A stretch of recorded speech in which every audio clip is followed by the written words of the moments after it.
পুরো বিষয়টাই সাংগঠনিক ছিল। আমরা মনে করেছি যে খুব দ্রুতই আমরা চেষ্টা করব যে যত দ্রুত পাওয়া যায় কাউন্সিলের দিকে যাওয়ার জন্য। দীর্ঘ 10 বছর পর সপ্তম কেন্দ্রীয় কাউন্সিলের ঘোষণা দিয়েছে দেশের অন্যতম বৃহৎ রাজনৈতিক দল বিএনপি। আগামী ঈদুল আজহার পর দেশজুড়ে উৎসবের আমেজ ছড়িয়ে দিতে প্রস্তুতি নিচ্ছে দলটি। কিন্তু প্রশ্ন হচ্ছে, কে আসছেন আগামী নেতৃত্বে?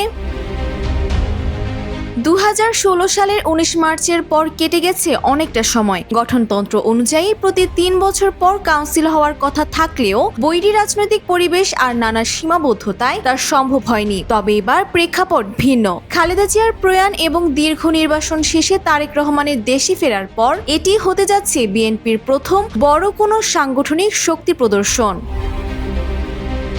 দলীয় সূত্র বলছে, এবারের কাউন্সিলে মূল চমক থাকবে দলের নীতি নির্ধারণী ফোরাম স্থায়ী কমিটিতে। বর্তমানে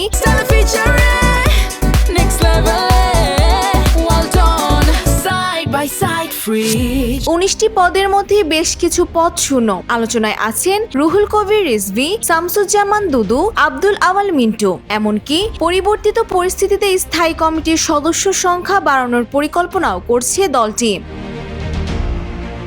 সবচেয়ে বেশি কৌতূহল দলের শীর্ষ 2 পদ নিয়ে। গত 9 জানুয়ারি দলের চেয়ারম্যানের দায়িত্ব পাওয়া তারেক রহমান এবং 2016 থেকে মহাসচিবের দায়িত্ব সামলানো মির্জা ফখরুল ইসলাম আলমগীর কি তাদের পদে বহাল থাকছেন, নাকি নতুন কোনো মুখ আসবে নেতৃত্বে?